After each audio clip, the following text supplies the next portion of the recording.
নমস্কার, আমি সৌম এবং অলৌকিকের সন্ধানের একটি নতুন পর্বে আপনাদের সকলকে জানাই স্বাগত। প্রত্যেক দিনের মতোই আজকেও অলৌকিক অভিজ্ঞতা আপনাদের সাথে শেয়ার করে নেব, কিন্তু তার আগে একটা ছোট্ট রিকোয়েস্ট। আমরা এই চ্যানেলটি নিয়ে সদ্য কাজ শুরু করেছি এবং এই সময় আপনাদের সাহায্য আমাদের একান্ত প্রয়োজন। আমরা সেদিন দেখছিলাম যারা আমাদের এই চ্যানেলটিকে শোনেন তাদের মধ্যে মাত্র 30% মানুষ শুধুমাত্র সাবস্ক্রাইব করেছেন। So please please please please subscribe to us. আমাদের এই দামাল অবস্থায় এগিয়ে যাওয়ার জন্য একটু সাহায্য করুন। আপনাদের জন্যই আমরা সপ্তাহে 3 দিন অর্থাৎ সোম, বুধ, শুক্র ঠিক রাত্রিবেলায় নতুন নতুন অলৌকিক অভিজ্ঞতা নিয়ে হাজির হই। আপনারাই আমাদের অনুপ্রেরণা, তাই প্লিজ সাবস্ক্রাইব টু আস। আজকে আমাদের সঙ্গে যিনি অলৌকিক অভিজ্ঞতা শেয়ার করেছেন তিনি হচ্ছেন অর্ণব ব্যানার্জি। সাঁতরাগাছি, কলকাতা থেকে তিনি এটি পাঠিয়েছেন। কিন্তু সেই অভিজ্ঞতায় যাওয়ার আগে সময় একটা ছোট্ট ইন্ট্রোর। ফিরে আসছি ইন্ট্রোর পর।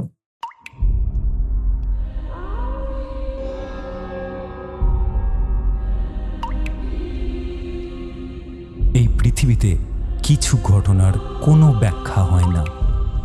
ওয়েলকাম টু অলৌকিকের সন্ধানে, ভয় যেখানে সত্যি হয়। আমি সৌম আর আমি রয়েছি রণদীপ আপনাদের সঙ্গে। আর আমাদের আজকের ঘটনাটা এমন একজন পাঠকের, যিনি নিজের চোখে দেখেছেন এমন এক ঘটনা যা তাকে আজও বিশ্বাস করতে বাধ্য করেছে যে অলৌকিক ঘটনা সত্যিই এই দুনিয়ায় ঘটে। আসুন শুরু করি আজকের কাহিনী এবং জানি সত্যি কি কিছু অলৌকিক আছে তার সেই অভিজ্ঞতায়।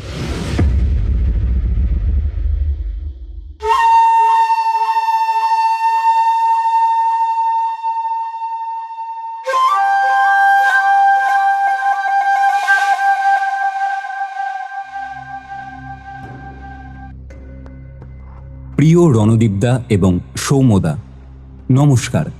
আমার নাম অর্ণব ব্যানার্জি। আমি সাঁতরাগাছিতে থাকি। আপনাদের অলৌকিকের সন্ধানে চ্যানেলের নিয়মিত দর্শক আমি। অনেকদিন ধরেই ভাবছিলাম আমার জীবনের সবচেয়ে ভয়ঙ্কর অভিজ্ঞতার কথা আপনাদের সাথে শেয়ার করব কিনা, কিন্তু আজ আর থাকতে পারলাম না।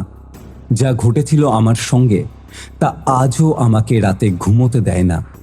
আজও মাঝরাতে ঘুম ভেঙে গেলে মনে হয় জানালার বাইরে কেউ দাঁড়িয়ে আছে, তাকিয়ে আছে আমার দিকেই।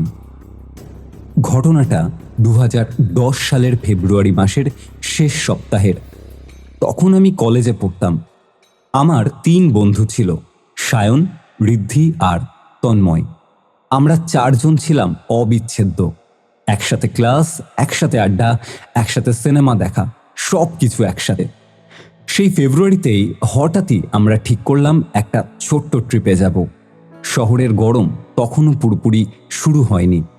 আবহাওয়া বেশ মনোরমই ছিল। তন্ময়ের মামা দার্জিলিংয়ের কাছে লেবং নামে একটি ছোট্ট পাহাড়ি গ্রামে একটা হোটেল চালাতেন। তন্ময় বলল, চল না আমরা 4 জন লেবং যাই। মামার হোটেলে থাকবো, কোনো খরচা নাই ভাই। আমরা সবাই রাজি হয়ে গেলাম।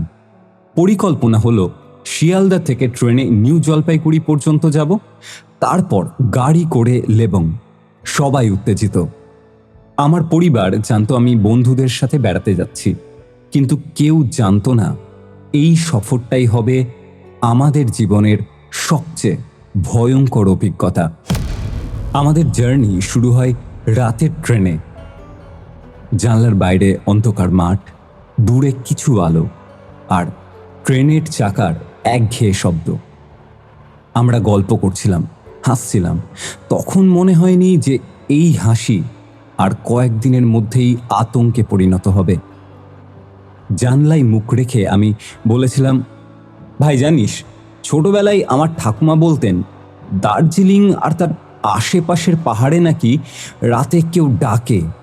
যারা সেই ডাক শুনে ফিরে তাকায় তাদের আর খুঁজে পাওয়া যায় না।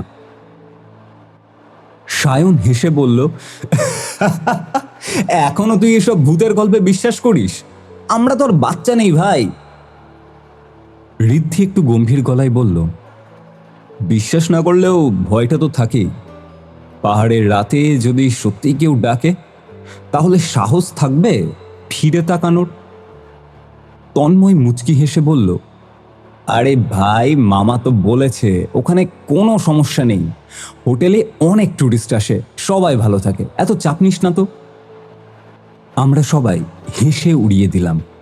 কিন্তু আজ যখন লিখছি তখন বুঝতে পারছি সেই রাতেই কোথাও একটা ইঙ্গিত ছিল। আমার মনের গভীরে একটা অস্বস্তি তৈরি হয়েছিল, যা আমি তখন বুঝতে পারিনি। সারা রাতটা ট্রেনেই কেটে গেল। ভোরবেলা এনজেপি পৌঁছে আমরা একটা ট্যাক্সি ঠিক করলাম। ড্রাইভার একজন বয়স্ক মানুষ, নাম ছিল দাওয়া ভুটিয়া। দুপুরের পর আমরা লেবং পৌঁছালাম। গাড়ি থেকে নামতেই যা দেখলাম তা সত্যিই মনোমুগ্ধকর ছিল। চারিদিকে সবুজ পাহাড়, দূরে কাঞ্চনজঙ্ঘার বরফ ঢাকা চূড়া, আকাশে হালকা মেঘ, বাতাসে এক অদ্ভুত শীতলতা, যা শহরের ধুলো বালি আর গরম থেকে সম্পূর্ণ আলাদা। প্রথম দেখায় মনে হয়েছিল এ যেন স্বর্গ। লেবং একটা ছোট্ট গ্রাম, মূল দার্জিলিং শহর থেকে 15-20 কিলোমিটার দূরে। পাহাড়ের ঢালে ছড়িয়ে ছিটিয়ে কিছু বাড়িঘর, একটা ছোট বাজার আর তন্ময়ের মামার হোটেল। হোটেলটা ছিল কাঠের তৈরি, দোতলা, একটা সুন্দর বাংলো স্টাইলের বিল্ডিং। সামনে ছোট্ট একটা বাগান, সেখানে রঙিন ফুল ফুটে আছে। তন্ময়ের মামা অর্থাৎ সুব্রত কাকু আমাদের স্বাগত জানালেন হাসি মুখে। আরে এসো এসো তন্ময়, তো অনেকদিন পর এলে, তোমরা 4 জনে এসেছো দেখছি। হ্যাঁ মামা, তন্ময় বলল, আমরা 2 দিন থাকবো। কাল সকালে টাইগার হিল যাব সানরাইজ দেখতে।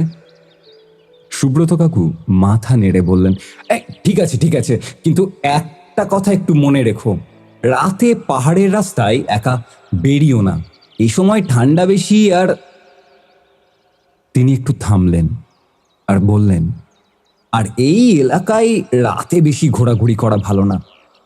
আমরা তেমন গুরুত্ব দিইনি, ভেবেছিলাম উনি হয়তো ঠান্ডার কথাই বলছেন বা বন্য জানোয়ারের কথা, কিন্তু পরে বুঝেছিলাম তিনি অন্য কিছুর ইঙ্গিত দিয়েছিলেন।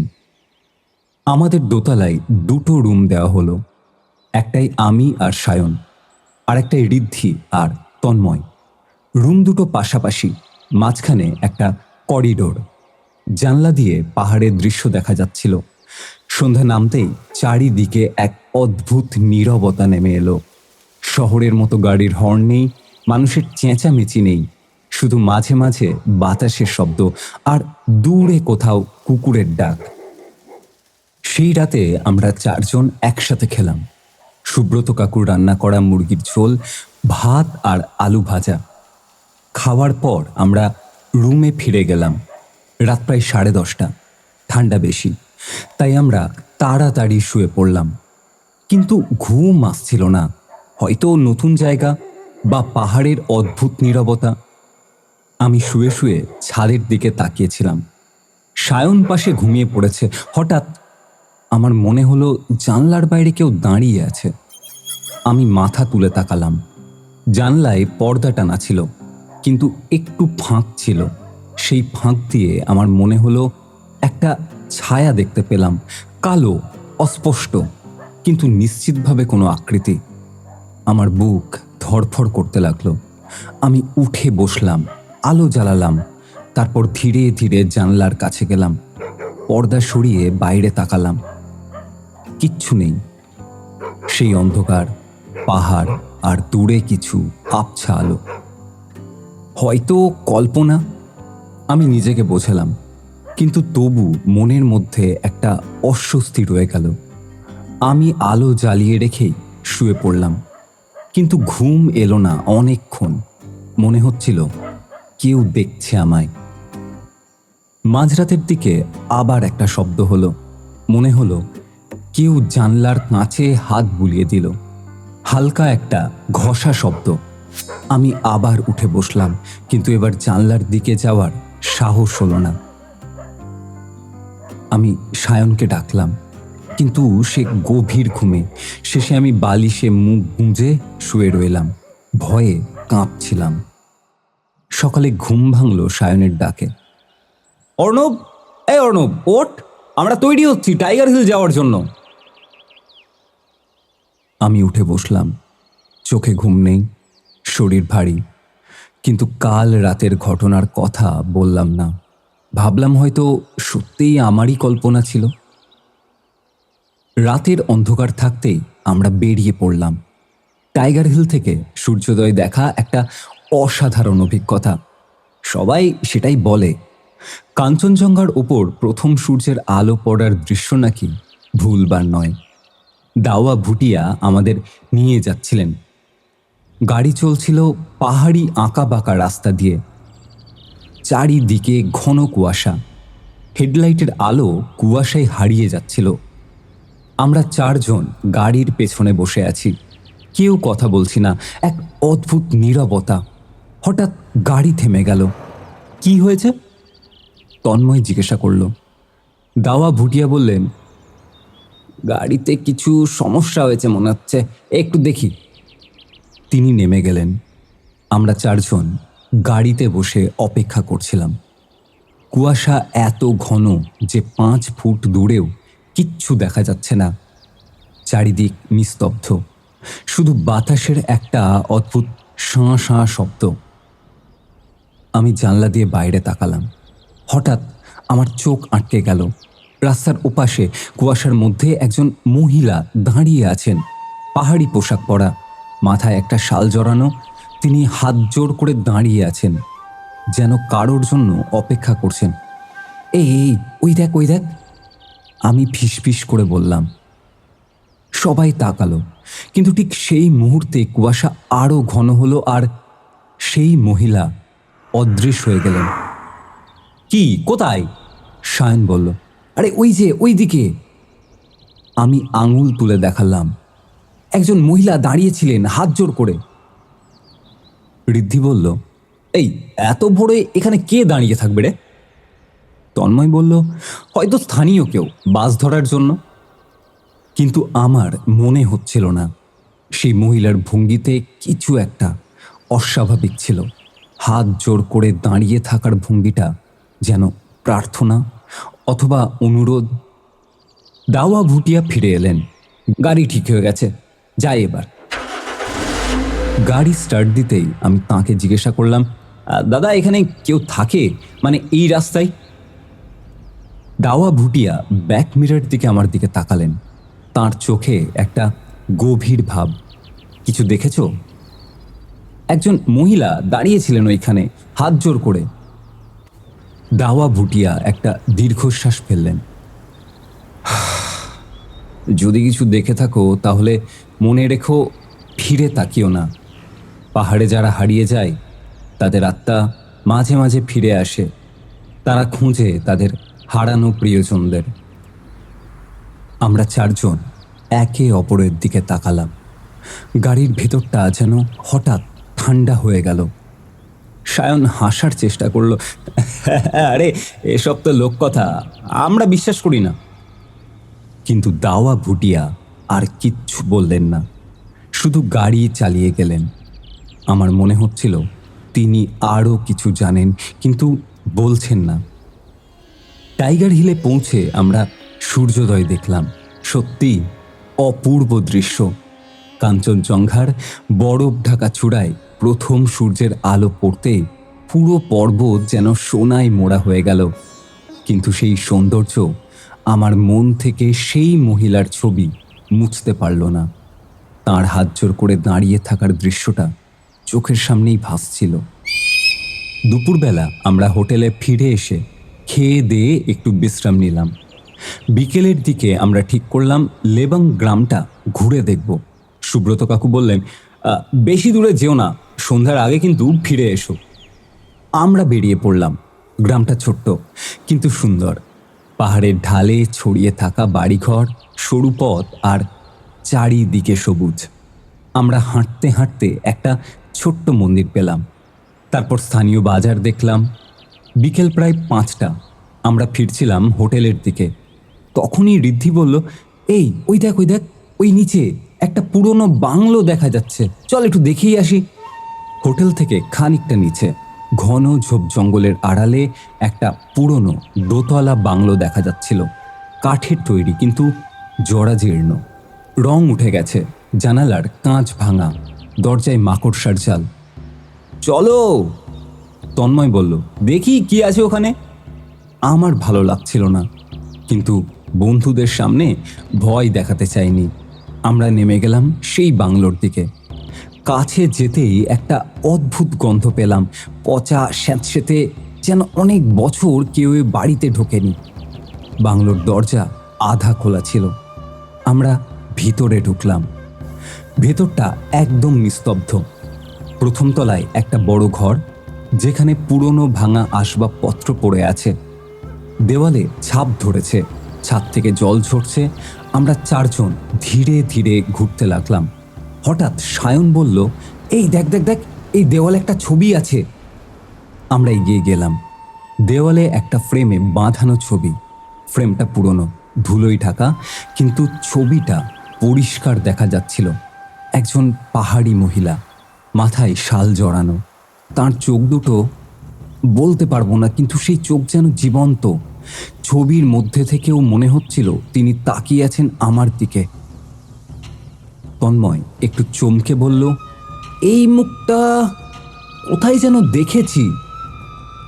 ঋদ্ধি বলল, হোটেলে কি এমন কোনো ছবি ছিল? আমার বুক ধড়ফড় করতে লাগলো। আমি ফিস ফিস করে বললাম, না, এই মুখটাই আমি আজ সকালে দেখেছিলাম। রাস্তায় যে মহিলা দাঁড়িয়েছিলেন হাত জোড় করে, ঠিক ঠিক এই মুখ। একটা গভীর নীরবতা নেমে এলো। আমরা চারজন সেই ছবির দিকে তাকিয়ে রইলাম। মহিলার চোখ দুটো যেন আমাদের অনুসরণ করছে, যেদিকেই দাঁড়াই না কেন। হঠাৎ সায়ন বলল, এই চল চল চল, এখান থেকে চল, আমার ভালো লাগছে না। আমরা সবাই তড়িঘড়ি বেরিয়ে এলাম, কিন্তু বাংলোর বাইরে এসেও সেই অস্বস্তি কাটল না। মনে হচ্ছিল কেউ আমাদের দেখছে, পিছন থেকে অনুসরণ করছে। ততক্ষণে সূর্য ডুবতে শুরু করেছে। পাহাড়ে সন্ধ্যা নামে খুব তাড়াতাড়ি। চারিদিক ধীরে ধীরে অন্ধকার হয়ে আসছিল। আমরা তড়িঘড়ি হোটেলের দিকে উঠতে লাগলাম। ঠিক তখনই একটা শব্দ ভেসে এলো দূর থেকে, পাহাড়ের কোনো দিক থেকে। একটা গানের সুর, নেপালি ভাষায়, নরম মধুর, কিন্তু কোথাও যেন একটা করুণ সুর। শুনতে পাচ্ছিস? আমি ফিসফিস করে বললাম। সবাই থেমে দাঁড়ালো। সেই গান স্পষ্ট শোনা যাচ্ছিল, একটা মহিলার কণ্ঠ গুনগুন করে গাইছে। শব্দটা কুয়াশার মধ্যে দিয়ে ভেসে আসছিল, যেন বহু দূর থেকে, আবার যেন একদম কাছে। চল, তাড়াতাড়ি চল, তন্ময় বলল, তার গলায় স্পষ্ট ভয়ের ছাপ। আমরা দৌড়ে হোটেলে ফিরলাম। সুব্রত কাকু দরজায় দাঁড়িয়েছিলেন। আমাদের দেখে বললেন, আরে কোথায় গিয়েছিলে তোমরা? বলিনি সন্ধ্যের আগে ফিরতে? মামা, আমরা নিচে একটা পুরনো বাংলো দেখেছিলাম, তন্ময় বলল। সুব্রত কাকুর মুখ শক্ত হয়ে গেল। কোন বাংলো? ওই নিচে ঝোপের আড়ালে, কাঠের বাংলো, জরাজীর্ণ। সুব্রত কাকু একটা দীর্ঘশ্বাস ফেললেন। তোমরা ওখানে ঢুকেছিলে? আমরা মাথা নাড়লাম। ভেতরে কিছু দেখেছিলে? আমি বললাম, একটা ছবি, একজন পাহাড়ি মহিলার। সুব্রত কাকু আমাদের ভেতরে নিয়ে গেলেন, আমাদের বসালেন, তারপর বললেন, শোনো, তোমাদের কিছু জানা উচিত। ওই বাংলোটা অনেক বছর ধরে পরিত্যক্ত। ওটা একসময় একজন ব্রিটিশ অফিসারের বাড়ি ছিল। 1980-র দশকে একজন পাহাড়ি মহিলা ওই বাড়িতে কাজ করতেন। তার নাম ছিল দোলমা। তিনি গর্ভবতী ছিলেন। একদিন রাতে ভয়ঙ্কর ঝড়ের সময় তিনি ওই বাংলোতে একা ছিলেন। প্রসব বেদনা শুরু হয়, কিন্তু কোনো সাহায্য পাননি। সেই রাতেই তিনি মারা যান, আর তার অজাত সন্তানও। আমরা চারজন নিঃশব্দে শুনছিলাম। বুকের ভেতর কেমন জানি শীতল হয়ে যাচ্ছিল। সুব্রত কাকু চালিয়ে গেলেন। আর তারপর থেকে স্থানীয়রা বলে রাতে ওই বাংলোতে আলো দেখা যায়। কেউ কেউ বলে দোলমার আত্মা তার হারানো সন্তানকে খোঁজে। যারা ওই বাংলোতে যায় তারা অদ্ভুত জিনিস দেখে, অদ্ভুত শব্দ শোনে। আর যারা তার ডাক শুনে ফিরে তাকায়, কি হয়? ঋদ্ধি ফিস ফিস করে জিজ্ঞেস করল। তাদের আর খুঁজে পাওয়া যায় না। রুমটা একদম নিস্তব্ধ হয়ে গেল। শুধু বাইরে বাতাসের শব্দ শোনা যাচ্ছিল। আমি বললাম, কিন্তু মামা, আমি আজ সকালে রাস্তায় একজন মহিলাকে দেখেছিলাম, ঠিক সেই ছবির মতো মুখ। তিনি হাত জোর করে দাঁড়িয়েছিলেন। সুব্রত কাকু আমার দিকে তাকালেন। তার চোখে উদ্বেগ স্পষ্ট। তুমি ফিরে তাকিয়েছিলে? না, মানে আমি দেখছিলাম, কিন্তু তারপরেই কুয়াশায় হারিয়ে গেল। ভালো, কখনো ফিরে তাকিও না। আর আজ রাতে তোমরা চারজন একসাথে থাকবে, দরজা জানলা সব বন্ধ রাখবে। সেই রাতে আমরা চারজন একসাথে একটা রুমে থাকার সিদ্ধান্ত নিলাম। কেউ আর একা থাকতে চাইল না। রাতের খাওয়া প্রায় চুপচাপ কাটল। সবার মুখে স্পষ্ট ভয়ের ছাপ। রাত 10টার দিকে আমরা রুমে ঢুকলাম। দরজা ভালো করে বন্ধ করলাম, জানলা বন্ধ করে পর্দা টেনে দিলাম। কিন্তু তবু মনে হচ্ছিল আমরা নিরাপদ নই। রাত 11টার দিকে হঠাৎ বিদ্যুৎ চলে গেল। পুরো হোটেল অন্ধকার হয়ে গেল। আমরা চারজন ফোনের টর্চ জ্বালালাম। সুব্রত কাকু এসে বললেন, মাঝে মাঝে এখানে লাইন চলে যায়, চিন্তার কোনো বিষয় নেই, একটু পরেই ফিরে আসবে। তিনি চলে যাওয়ার পর আমরা চারজন বসে রইলাম। মোমবাতি জ্বালানো হলো।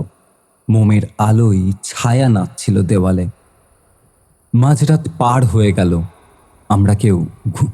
মাঝরাত পার হয়ে গেল, তবু আমরা কেউ ঘুমোতে পারছিলাম না। হঠাৎ একটা শব্দ হলো উপরের তলা থেকে, পায়ের শব্দ, ধীরে ধীরে কিন্তু নিয়মিত। শুনতে পাচ্ছিস? সায়ন ফিসফিস করে বলল। আমরা সবাই শুনতে পাচ্ছিলাম। কেউ উপরে হাঁটছে, কিন্তু উপরে তো কোনো রুম নেই, ওটা শুধু একটা খোলা ছাদ। পায়ের শব্দ ক্রমশ এগিয়ে আসছিল। মনে হচ্ছিল কেউ সিঁড়ি দিয়ে নামছে, ধীরে ধীরে আমাদের তলায় আসছে। শব্দটা আমাদের দরজার সামনে এসে থামল। আমরা চারজন নিশ্চুপ, শ্বাস বন্ধ করে বসে আছি, কেউ নড়ছি না। তারপর দরজায় ঠক ঠক শব্দ। একবার, দুবার, তিনবার। কে? তন্ময় কাঁপা গলায় বলল। কোনো উত্তর নেই। আবার সেই ঠক ঠক শব্দ, এবার আরো জোরে। ঋদ্ধি উঠে দাঁড়ালো। আমি দরজা খুলে দেখি, না। আমি তার হাত ধরে ফেললাম। খুলিস না। দরজায় আবার শব্দ। এবার যেন কেউ নখ দিয়ে আঁচড়াচ্ছে কাঠে। একটা বিচ্ছিরি কর্কশ শব্দ। তারপর হঠাৎ সব শব্দ থেমে গেল। একদম নিস্তব্ধ। আমরা অপেক্ষা করলাম। 1 মিনিট, 2 মিনিট, 5 মিনিট, কিচ্ছু না। তারপর জানলায় শব্দ। আমরা চারজন জানলার দিকে তাকালাম। পর্দা টানা, কিন্তু পর্দার ফাঁক দিয়ে বাইরে অন্ধকার দেখা যাচ্ছিল। হঠাৎ একটা হাত জানলার কাঁচে চাপা পড়ল। সাদা সরু হাত, আঙুলগুলো লম্বা, যেন হাড় নেই। হাতটা কাঁচের উপর ধীরে ধীরে সরছিল, যেন কিছু খুঁজছে। সায়ন চিৎকার করে উঠল। আমরা সবাই লাফিয়ে উঠলাম। মোমবাতি উল্টে গেল, নিভে গেল। পুরো রুম অন্ধকার।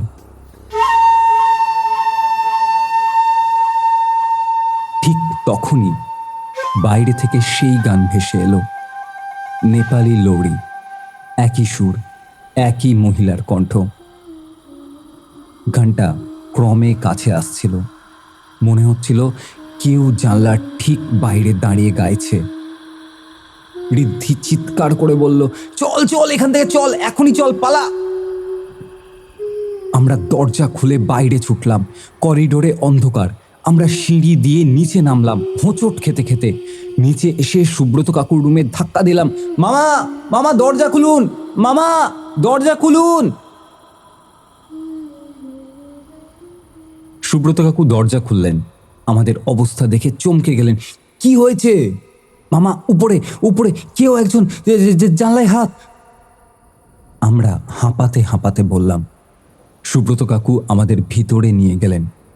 তাঁর স্ত্রী চা করে দিলেন। আমরা 4 জন কাঁপছিলাম। কি দেখেছিলে? সুব্রত কাকু জিজ্ঞেস করলেন। আমি বললাম, জানলায় একটা হাত, সাদা, সরু, আর সেই গান, সেই একই গান শুনেছিলাম আমরা। সুব্রত কাকু চুপ করে রইলেন কিছুক্ষণ। তারপর বললেন, তোমরা আজ এই রুমেই থাকবে, আমি উপরে যাচ্ছি দেখতে। না না না মামা, যাবেন না, তন্ময় বলল। কিন্তু সুব্রত কাকু একটা টর্চ নিয়ে বেরিয়ে গেলেন। আমরা অপেক্ষা করলাম। প্রতিটা সেকেন্ড যেন এক যুগ। প্রায় 10 মিনিট পর সুব্রত কাকু ফিরে এলেন। তাঁর মুখ গম্ভীর। কিছু দেখেছেন? আমরা জিজ্ঞেস করলাম। তোমাদের রুমের জানলায় কাঁচে হাতের ছাপ আছে, ভিতর থেকে নয়, বাইরে থেকে। কিন্তু ওই জানলা তো দোতলায়, নিচে কিছু নেই, সরাসরি খাদ। আমরা 4 জন একে অপরের দিকে তাকালাম। কেউ কিছু বলল না, বলার কিছুই আর ছিল না। সেই রাত আমরা সুব্রত কাকুর রুমেই কাটালাম। কেউ ঘুমায়নি, শুধু বসে রইলাম, অপেক্ষা করলাম ভোর হওয়ার। পরদিন সকালে আমরা ঠিক করলাম আজই চলে যাব। এখানে আর থাকা যাবে না। কিন্তু দুপুরের ট্রেন, তার আগে কয়েক ঘন্টা অপেক্ষা করতে হবে। সকালের আলোয় সব কিছু আবার স্বাভাবিক মনে হচ্ছিল। পাখির ডাক, রোদ্দুর, পাহাড়ের সবুজ। কিন্তু আমাদের মনে ভয়টা রয়েই গিয়েছিল। দুপুরের খাওয়ার পর ঋদ্ধি হঠাৎ বলল, এই চল না আরেকবার ওই বাংলোটায় যাই। কি? আমি চমকে উঠলাম। তুই পাগল হয়েছিস? আরে না, শোন, দিনের আলোয় গেলে কিছু হবে না। আমি ওই ছবিটা আরেকবার দেখতে চাই।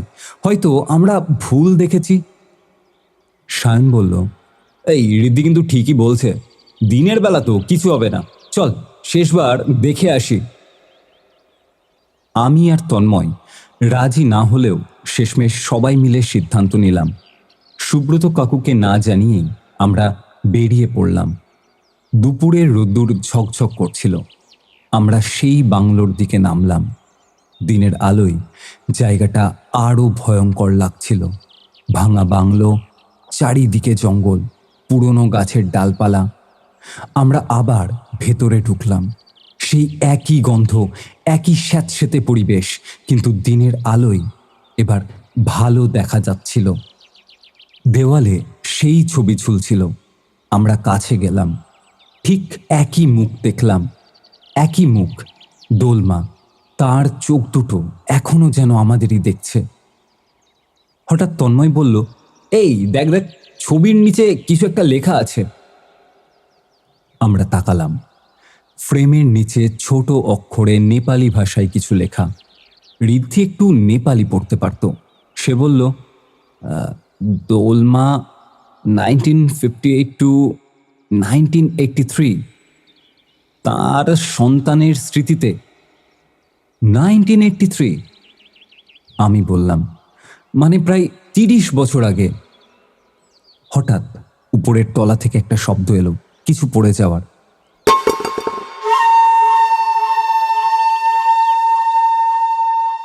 আমরা 4 জন থমকে গেলাম। উপরে কেউ আছে, সায়ন ফিস ফিস করে বলল। আমরা চুপচাপ দাঁড়িয়ে রইলাম। আবার শব্দ, এবার পায়ের শব্দ।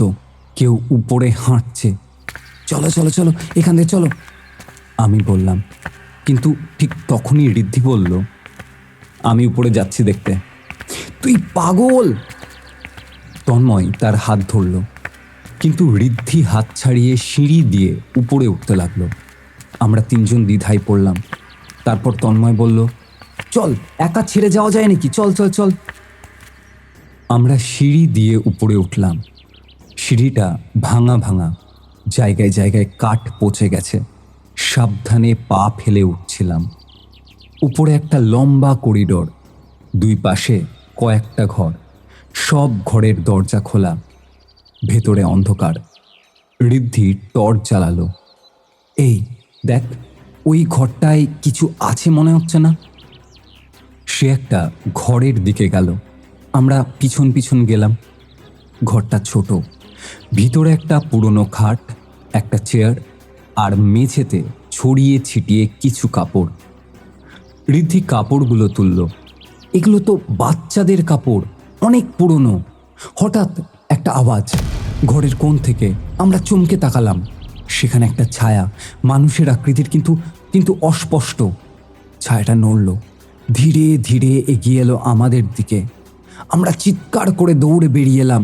সিঁড়ি দিয়ে নামতে গিয়ে ঋদ্ধি পা পিছলে পড়ে গেল। আমরা তাকে টেনে তুললাম, বাংলো থেকে বেরিয়ে দৌড়ালাম, পেছনে ফিরে না তাকিয়ে। হোটেলে পৌঁছে আমরা হাঁপাচ্ছিলাম। ঋদ্ধির হাঁটুতে চোট লেগেছে। সুব্রত কাকু বললেন, কোথায় গিয়েছিলে তোমরা? আমরা সত্যি বললাম। সুব্রত কাকু রাগলেন না, কিন্তু তার মুখ গম্ভীর হয়ে গেল। তোমরা বুঝছো না এটা কতটা বিপজ্জনক। দোলমার আত্মা শান্তি পায়নি। সে এখনো তার সন্তানকে খোঁজে। যারা ওই বাংলোতে যায় তাদের সে নিজের সন্তান ভাবে, ধরে রাখতে চায়। কিন্তু আমরা তো এখন ফিরে এসেছি। সায়ন বলল, ফিরে এসেছো, কিন্তু এখনো বিপদ কাটেনি। আজ রাতে খুব সাবধান থাকবে। গাড়ি খারাপ হয়ে যাওয়ায় আমরা সেদিন বেরোতে পারলাম না। আমরা ঠিক করলাম রাত জেগে থাকব, পরদিন ভোরে ট্রেন ধরে চলে যাব। আর তো মাত্র একটা রাত। সন্ধ্যার পর থেকেই আবহাওয়া খারাপ হতে লাগলো। ঠান্ডা বাতাস, মেঘ জমছিল। সুব্রত কাকু বললেন, ঝড় আসতে পারে বুঝলে, তোমরা আজকে ঘরে থেকো। আমরা চারজন একসাথে একটা রুমে রইলাম। দরজা জানলা ভালো করে বন্ধ করলাম, কিন্তু মনের ভয় যাচ্ছিল না। রাত 9টায় বিদ্যুৎ আবার চলে গেল। আমরা মোমবাতি জ্বালালাম। বাইরে বাতাসের শব্দ, ঝাউ গাছগুলো দুলছে, একটা অশান্ত শব্দ হচ্ছে। রাত 10টা, 11টা, 12টা। মাঝরাতের পর আমরা সবাই একটু তন্দ্রাচ্ছন্ন হয়ে পড়েছিলাম। হঠাৎ একটা শব্দে আমার ঘুম ভেঙে গেল। গান, সেই একই গান। আমি লাফিয়ে উঠলাম, বাকিরাও জেগে উঠল। শুনতে পাচ্ছিস? পাচ্ছিস, শুনতে পাচ্ছিস? আমি ফিসফিস করলাম। গানটা কাছে, খুবই কাছে, মনে হচ্ছিল করিডোরে কেউ গাইছে। তারপর পায়ের শব্দ ধীরে ধীরে আমাদের দরজার দিকে আসছে। আমরা চারজন দরজার দিকে তাকিয়ে রইলাম, নিঃশব্দে, শ্বাস বন্ধ করে। পায়ের শব্দ দরজার সামনে এসে থেমে গেল। তারপর দরজায় ধীরে ধীরে ঠক ঠক শব্দ, নরম কিন্তু স্পষ্ট। কে কে ওখানে? তন্ময় কাঁপা গলায় বলল। কোনো উত্তর নেই, শুধু আবার সেই শব্দ, এবার আরো জোরে। হঠাৎ দরজার নিচের ফাঁক দিয়ে কিছু একটা ঢুকলো, সাদা। আমি টর্চ ফেললাম। একটা হাত,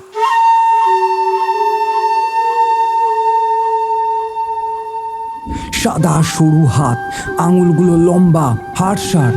হাতটা ঘরের ভেতরে ঢুকে মেঝেতে হাত রাখছিল, যেন কিছু খুঁজছে। সায়ন চিৎকার করে উঠল। হাতটা হঠাৎ স্থির হলো, তারপর ধীরে ধীরে ফিরে গেল। আমরা সবাই দরজার দিকে তাকিয়ে আছি, কেউ নড়তে পারছি না। তারপর জানলায় শব্দ।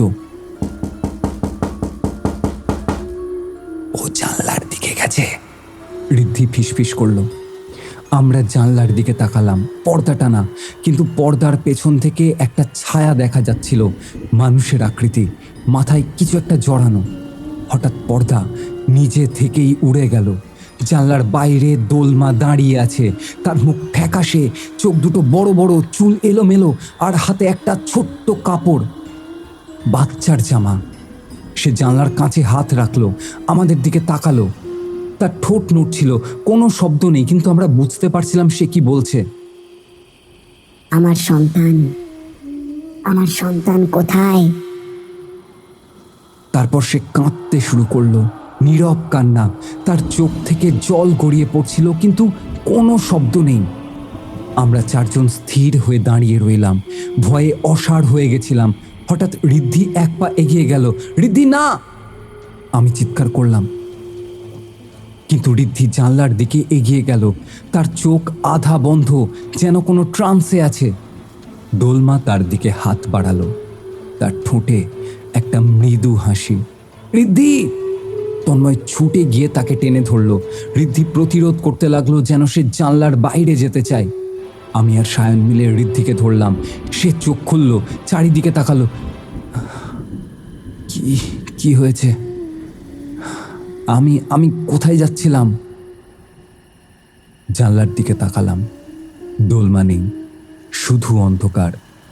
কিন্তু কাঁচে একটা হাতের ছাপ রয়ে গেছে, আর কাঁচের গায়ে কুয়াশার মতো করে লেখা নেপালি অক্ষরে একটা শব্দ। ঋদ্ধি পড়ল, যার অর্থ ফিরিয়ে দাও।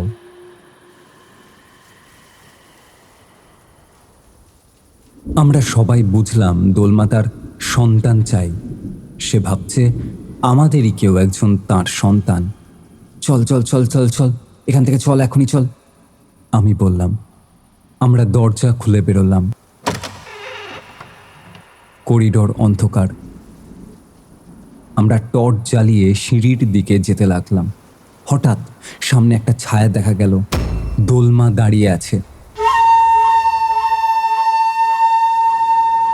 তার হাত বাড়ানো, মুখে সেই একই অনুরোধের ভাব। আমরা পিছন ফিরে দৌড়ালাম অন্যদিকের সিঁড়ির দিকে, কিন্তু সেখানেও সে। কিভাবে সম্ভব দুই জায়গায় একসাথে? এই রাস্তা! সায়ন চিৎকার করলো। সে একটা জানলা খুলে ফেললো। ছাদে উঠতে হবে! আমরা জানলা দিয়ে বেরিয়ে ছাদে উঠলাম। ঠান্ডা বাতাস, বৃষ্টি শুরু হয়েছে। আমরা ছাদের এক কোণে গিয়ে দাঁড়ালাম, নিচে তাকালাম। অন্ধকার পাহাড়ের ঢাল, একটা ভুল পা ফেললেই নিচে পড়ে যাব। তারপর ছাদের দরজা খুলে গেল। দোলমা বেরিয়ে এলো। সে ধীরে ধীরে আমাদের দিকে এগিয়ে আসছিল। তার মুখে এখন কোনো কান্না নেই, শুধু একটা দৃঢ় সংকল্প। সে তার সন্তান চায়। দোলমা! হঠাৎ একটা কণ্ঠ ভেসে এলো। আমরা তাকালাম। সুব্রত কাকু ছাদে উঠেছেন। তার হাতে কি যেন একটা ছোট্ট কাপড়ের পুঁটলি। দোলমা থমকে গেল, তার দৃষ্টি সেই পুঁটলির দিকে। সুব্রত কাকু ধীরে ধীরে এগিয়ে গেলেন। দোলমা, তোমার সন্তান এখানে, আমি রেখেছিলাম, তুমি নিয়ে যাও, এই ছেলেদের ছেড়ে দাও। তিনি সেই পুঁটলি মেঝেতে রাখলেন। দোলমা ধীরে ধীরে সেই পুঁটলির কাছে গেল, নত জানু হয়ে বসল। পুঁটলি খুলল। ভেতরে একটা ছোট্ট শিশুর জামা, একটা খেলনা আর একটা ছবি। দোলমা সেই জিনিসগুলো বুকে জড়িয়ে ধরল। তার মুখে এখন একটা শান্তির ভাব। সে উঠে দাঁড়ালো, আমাদের দিকে তাকালো শেষবার। তার চোখে এখন রাগ নেই, শুধু একটা গভীর দুঃখ। তারপর সে ঘুরে গেল, ছাদের কিনারায় গিয়ে দাঁড়ালো। এক মুহূর্ত দাঁড়িয়ে রইল, তারপর লাফ দিল। না! আমি চিৎকার করে ছুটলাম, কিন্তু কিনারায় গিয়ে নিচে তাকিয়ে দেখলাম কিচ্ছু নেই, শুধু কুয়াশা আর নিচে অন্ধকার পাহাড়। দোলমা অদৃশ্য হয়ে গেছে। আমরা সবাই ছাদে দাঁড়িয়ে রইলাম, কেউ কিচ্ছু বলছি না, শুধু বৃষ্টি পড়ছিল, আমাদের ভিজিয়ে দিচ্ছিল। সুব্রত কাকু বললেন, চলো নিচে যাই। আমরা নিচে নামলাম, তাঁর রুমে গিয়ে বসলাম। কাকু চা করে দিলেন। আমরা কাঁপছিলাম, ঠান্ডায় নাকি ভয়ে বুঝতে পারিনি। মামা, ওটা কি ছিল? তন্ময় জিজ্ঞাসা করল। সুব্রত কাকু দীর্ঘশ্বাস ফেললেন। অনেকদিন আগে যখন আমি প্রথম এখানে আসি, তখন ওই বাংলোয় কেয়ারটেকার ছিলেন এক বৃদ্ধা। তিনি আমাকে দোলমার গল্প বলেছিলেন। দোলমা মারা যাওয়ার পর তার সন্তানকে সেই বাংলোতেই কবর দেওয়া হয়েছিল, কিন্তু সেই কবর কেউ দেখভাল করতো না। দোলমার আত্মা শান্তি পায়নি, কারণ সে তার সন্তানকে খুঁজে পায়নি। তাহলে আপনার কাছে সেই জিনিসগুলো কিভাবে এলো? আমি জিজ্ঞাসা করলাম। আমি ওই বাংলোতে গিয়ে খুঁজে এনেছিলাম অনেক দিন আগে। ভেবেছিলাম হয়তো একদিন দরকার পড়বে। আজ দরকার পড়ল। কিন্তু এখন কি হবে? সায়ন জিজ্ঞেস করল। এখন দোলমা তার সন্তানকে ফিরে পেয়েছে, সে শান্তি পাবে, আর কাউকে কষ্ট দেবে না। ভোর হতে লাগলো। আকাশ ধীরে ধীরে হালকা হচ্ছিল। বৃষ্টি থেমে গেছে। পাখিরা আবার ডাকতে শুরু করেছে। আমরা দ্রুত ব্যাগ গুছিয়ে নিলাম। একটা মুহূর্তও সেখানে থাকতে চাইনি আর। সুব্রত কাকু আমাদের স্টেশনে পৌঁছে দিলেন। বিদায়ের সময় বললেন, যা দেখেছ তা ভুলে যেও, কিন্তু মনে রেখো পাহাড়ে অনেক রহস্য আছে যার সব কিছু ব্যাখ্যা করা যায় না। রণদীপদা, সৌম্যদা, এই ছিল আমার অভিজ্ঞতা। 2010 সালের সেই ফেব্রুয়ারির ঘটনা। আজ 2025 সাল। 15 বছর পেরিয়ে গেছে, কিন্তু সেই ভয়, সেই অভিজ্ঞতা আজও আমার সাথে আছে। আমরা চারজন এখন আর আগের মতো বন্ধু নেই। সেই ঘটনার পর আমাদের মধ্যে একটা দূরত্ব তৈরি হয়েছিল। হয়তো আমরা কেউই সেই রাতের কথা মনে করতে চাইতাম না। ঋদ্ধি বিদেশে চলে গেছে, সায়ন মুম্বাইতে চাকরি করে, তন্ময় দিল্লিতে, আর আমি কলকাতাতেই আছি। অর্ণব, প্রথমত তো তোমাকে অসংখ্য ধন্যবাদ। তোমার জীবনের একটা এই রকম অলৌকিক অভিজ্ঞতা আমাদের সঙ্গে শেয়ার করার জন্য। কিন্তু সত্যি বলতে কি জানো, মা তো মাই হয় বোধহয়। মায়ের মমতা, মায়ের মাতৃত্ব সবসময় বোধহয় তার সন্তানকে খোঁজে। আমাদের জীবনেও অনেক দুঃখ আসে, অনেক বিরহ আসে, কিন্তু এই মা আর সন্তানের বিচ্ছেদের অনুভূতিটা হয়তো সম্পূর্ণ আলাদা। যে মা হয়েছেন তিনিই বোধহয় সেটা বলতে পারেন। আর দোলমা তার সন্তানকে পেয়ে গেছে, অতএব আশা করা যায় তার আত্মা শান্তি হয়েছে। ভালো থেকো তন্ময়, খুবই আনন্দে থেকো। আর আপনারা যারা এতক্ষণ ধরে এই অভিজ্ঞতার কথাটি শুনলেন, প্লিজ কমেন্ট করে জানান আপনাদের কেমন লাগলো। গল্পের সত্যতা সবসময় যাচাই করা হয়ে ওঠে না। আমরা বিশ্বাস করি যারা আমাদেরকে গল্প পাঠাচ্ছেন তারা সত্যি ঘটনায় আমাদের পাঠাচ্ছেন। যাই হোক, যদি এই গল্পটি আপনাদের ভালো লাগে তাহলে প্লিজ লাইক করুন, শেয়ার করুন এবং চ্যানেলটিকে সাবস্ক্রাইব করতে ভুলবেন না। দেখা হচ্ছে আগামী পর্বে নতুন কোনো একটা অলৌকিক অভিজ্ঞতার সঙ্গে। আমি সৌম্য, এবং এতক্ষণ আপনারা শুনছিলেন অলৌকিকের সন্ধানে, কারণ ভয় এখানে সত্যি হয়।